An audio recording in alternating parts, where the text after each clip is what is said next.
Survival in a sword fight depends on absolute physical dominance. A fraction of a second of distraction, and the duel is over. In this world, your own strength and your own movement are the only things that matter. This was the life of Miyamoto Musashi. He fought his first duel at 13 and his last at 29, undefeated in 60 encounters. After 60 victories, the internal questions shift. You find yourself wondering if you are sufficiently respected, if you look successful to your peers, and how others perceive your legacy. The focus narrows to the self. This lifetime of combat built a massive ego. Yet at the height of his fame, Musashi walked away from violence towards something much quieter. In 1645, Musashi spent his final days here in Rigondo Cave. He traded the noise of the capital for isolation and simple writing tools. He was writing the Dokkodo, or the Way of Walking Alone. It is a list of 21 precepts intended to strip away the distractions of pride and attachment. Among those lines, he wrote, "Think lightly of yourself and deeply of the world."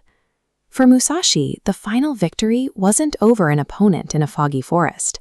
It was the decision to finally stop making himself the center of every situation. In our modern culture that values self-promotion, the idea of thinking lightly of oneself sounds like a path to failure. But Musashi isn't advocating for self-loathing or low self-esteem. He isn't telling you to ignore your needs or accept poor treatment from others. He is describing a state where you carry ego like a feather rather than an anchor.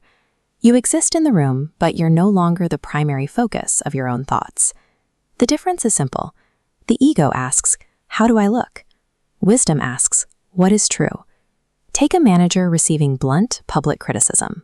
The ego's first instinct is defensive, to protect its pride and fight back against the perceived attack. We bypass this using the OODA loop: observe, orient, decide, and act.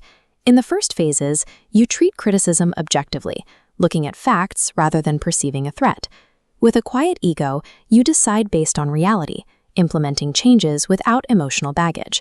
You see this in an athlete who stops hoping to win and starts studying the biomechanics of their swing, or an entrepreneur who stops seeking validation and starts observing the actual mechanics of their market. Across every discipline, performance improves the moment your attention moves away from personal validation and toward the process itself. To see where these paths lead, we can compare two different mindsets over the span of a decade. Person A spends 10 years in a cycle of self-evaluation, constantly checking if they are winning, if they are liked, and what others think. Person B directs that same energy outward. Over those 10 years, they accumulate a deep understanding of human behavior, history, and the systems around them. This echoes the Bhagavad Gita, where Krishna advises Arjuna to act with steady wisdom, detached from personal pride or the fear of the outcome. After 10 years, constant self-focus has consumed a vast amount of mental energy without improving judgment. Meanwhile, observing the world has built an archive of patterns that makes every future decision clearer.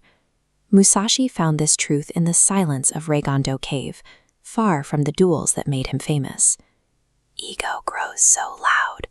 Mountains speak in silent truth. Listen to the world. Your attention is a limited resource. It's worth considering where it's pointed right now, inward at yourself or outward at the world.